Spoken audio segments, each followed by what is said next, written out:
Part 2, Chapter 3. First Dates. I struck my most regal pose, one hoof resting on the arm of my throne and the other tucked elegantly under my chin, as I stared off into the distance. She'd be here soon. Was this really how I want her to see me? Too arrogant, too pretentious by far. Maybe if I slumped back in my throne a bit like a couch potato. Is this how all the hip cool youngsters sit? No, that's ridiculous. I look like a right fool. Off the throne entirely, then. I don't want her to even think of me as a princess, but I can't just stiffly stand here in the middle of the room. Should I lean against one of the pillars? Maybe put on a "hey there, pretty lady" kind of face. Eyebrows raised? No, that just looks like I'm trying too hard. Crown on or crown off? Damn, I should have told Raven to stall her for a bit. Maybe I should go and greet her as she walks up. Yes, that's it. I want her to know how glad I am she came to see me. Meet her halfway. I trotted briskly over to the huge steel double doors that led into my throne room. The doors burst open, one of them slamming directly into my forehead and sending me reeling off to the side. As the doors swung open the whole way, I found myself squashed between one of them and the wall. Oh, geez, I'm sorry. Did I push the door too hard? I thought it would be heavier than it was. I could hear Ditzy's voice, despite now being pinned between the steel door and the wall. No harm done. Step this way, Miss Dew, said Raven as she led Ditzy into the room. The two of them had not even noticed that they had bashed me in the face with the door.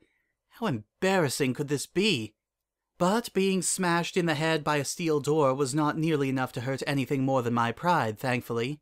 Ascended alicorns are legendarily resistant to physical harm, and the good news was that neither of them had become aware of my presence, jammed behind the door as I was.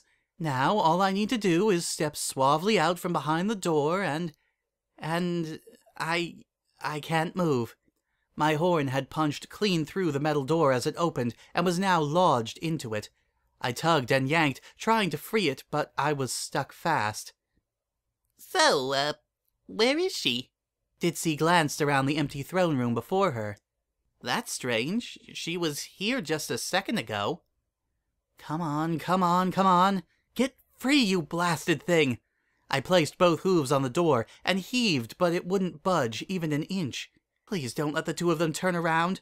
The thought of Ditzy seeing the princess of all of Equestria stuck horn first in her own door was mortifying. Perhaps she has returned to her chambers, said Raven. No. Don't turn around. I felt my frustrations channeling into my horn. Power flooded forth, surging through me. A sudden burst of heat poured out of me. I felt my horn loosen, and the steel door melted into a puddle of glowing molten slag. Ditzy and Raven swung around as they heard a hissing noise.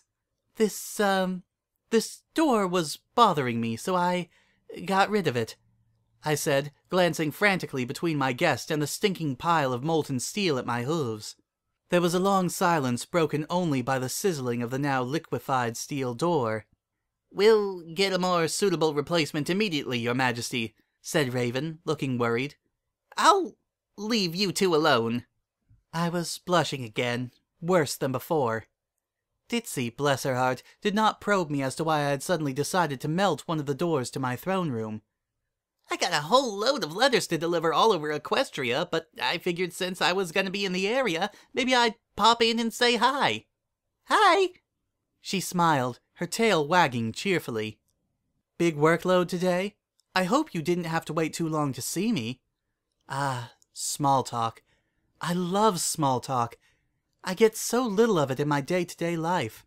"Yeah, Penny had to make some big, important delivery to some Canterlot bigwig, so I'm handling her workload for the day."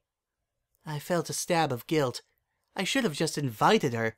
She would have come if I'd just invited her. I can be such a coward sometimes. "I'm sorry to hear that, Ditzy." Her laugh rang through the hall. "Nah, lots of letters to deliver isn't a bad thing. I love my job a whole lot. My only worry is that Dinky will be mad at me if I don't make it home for dinner in time. But hey, maybe you can help." I blinked at this. Help? I suppose I could have some of my servants deliver the letters for us so that she could stay here and relax. Is that what she means? "Sure. You could come with me on my rounds, help me deliver some mail. You any good with maps? I could always use a navigator. Ditzy grinned. You'd like me to come with you? Unless you're busy or you don't wanna, she said, looking dejected. I'm sorry, it was a dumb suggestion. I just don't have much time to spare, and I thought maybe this way we could be together a little more. No, not at all. That's a wonderful idea. I'd love that, I blurted out. Me, immortal princess of the sun, delivering mail. How fun! But what does this mean? Something like a first date? Or am I thinking too deeply about this? Really? For real? I mean, you'd actually want to do that with me? 'Cause I don't want you to feel like I'm forcing you to do this. Not every pony enjoys wandering around Equestria as much as I do. Her forcing me to do this.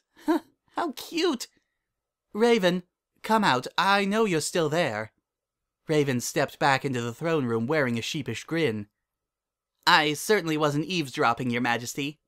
Yes, I certainly hope you weren't. I gave her a knowing wink. I'm going to need you to do the following.